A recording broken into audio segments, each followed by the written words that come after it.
there's a level of self-sufficiency in food production in Nigeria, and that is why the common man is content, because they eat palm oil, and the level of what they eat in terms of imported food is quite limited. Maybe some of the protein they eat in terms of imported frozen fish and things like that would be very minimal import contents of their food. The next thing the common man wants to look at is shelter and housing. What sort of housing or what sort of accommodation have you provided? What is the cost of rents across Nigeria? We know it's very difficult. So those are the basics. In terms of the rest of his disposable income, how does he spend it?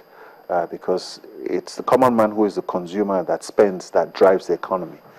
If households are not spending and don't have the necessary disposable income, then the companies or the corporations, as you've seen, their profits are coming down and they're impacting their profits. All the fast-moving consumer good companies have been impacted. Their numbers are down, their profits are down.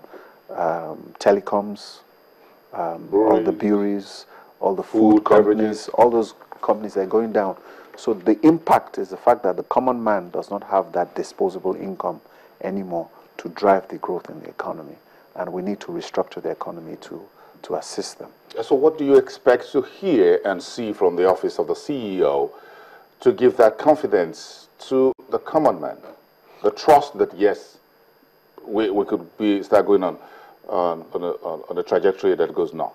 Well, what I wanted to see from the office of the CEO is his own articulation. If you follow the elections and you listen to what was said, as we all were tracking it here on channels, I think various programs, various forums, were tracking what the policies were, analyzing what each other had to offer.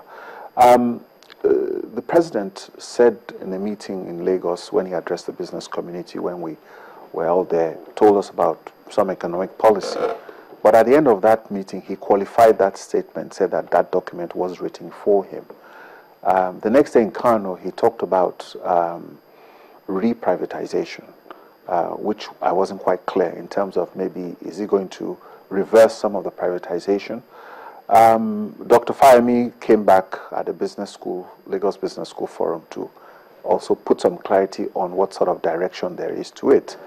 But having said that, these are just election issues in terms of what has been said. So when you combine that with what we've been hearing the last 2 days, and I think what is most disturbing for me is the fact that you've now created a second-tier exchange system whereby you're giving pilgrims access to another window of foreign exchange at a discounted rate. So you've created another tier of foreign exchange system. Subsidized rate? Rather than discount? Exactly, yeah. So, well, subsidy to the government, discount to the beneficiaries. So it's not yet clear.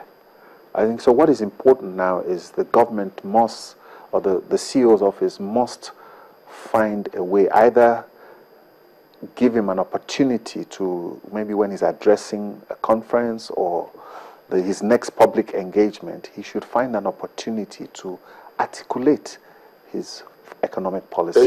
The president is, the CEO is heading to Washington. Yes. In the next 5 days. Yes. That will be early next week, Monday, yes. Tuesday, at the latest. It's going to be a public holiday here in Nigeria. So what do you expect the President Buhari to tell President Obama? Do you think Nigerians should be watching that engagement face-to-face very closely from a personal, up and close personal level? What should I look up to hearing from President Buhari when he goes to Washington? Yes, I think it's very important because the Americans are very prepared. Their number one agenda is the issue of global security and how they can contain the terrorist problems we have here. That is Americans' number one agenda. Americans are very clear on what they want and what they need. They don't buy our oil anymore. And it's important that the president uses this visit to Washington to address the international community, especially the international investment and financial community, to articulate his policy, not only on trade, but investment and the direction the economy is going. With this platform, he can convince the international community about the seriousness of his administration in terms of what he wants to do to be able to restore the investment, trade, and financial markets for Nigeria. So if he takes advantage of this opportunity and he can get his speechwriters to put together a very fantastic articulation of the direction we're going, then he can go to the international community and restore the confidence. It's a very important platform for him. A very open, close, personal question to you. Do you think President Buhari is beginning to look more like a socialist president rather than a capitalist one? Well, if you take a look at the outlook from his era when he was president and what happened there are quite a few issues there, and I think those issues are not new. They've come up in the discourse that he's tending towards a socialist agenda. And this is the reason why I said it's important that he articulates where he stands, so that we're extrapolating, and that's the danger. You see, you're saying this, you're saying that, and then we're trying to put all those pieces together to try to decide who you are. Was the campaign socialist in nature to you, or capitalist? Clearly socialist in nature, in terms of even the manifestos of the APC. Yes, because of the social programs they're looking at, and there wasn't a clear articulation of how that was going to be funded. So when you talk about the key areas of driving the economy, are you going with a private sector-led economy? So you see, that's what I'm saying. You see, now because that articulation is not there, we're sitting here and we're speculating.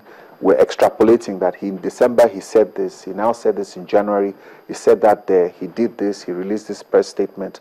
So we put together all what he said over the last 7 months, and we're trying to form a judgment. And it shouldn't be that way. He should come out himself and articulate his policy to say, this is where I stand, and then give us an opportunity to ask questions and engage either an economic advisor, and then we can now have a clear understanding, or vice president, or himself, so that we can now engage him, ask questions, banter, and then we now get clarity, and everybody's clear on the direction of his government. Thank you very much. We're very happy with the clear direction of which you've taken this conversation. Thank you very much. Thank you very much. Tilewa Adebajo, economist and policy analyst here on the program. We'll talk about those earnings we missed earlier on, or you heard about it earlier on the program. Thank you for watching. Join the conversations as usual. You know our social media community, our social Twitter handles, at Channels TV, at Business Morning, or at Bosun Business, where I mind your business. That's about all for today. I'll see you tomorrow, same time. Do have a great day.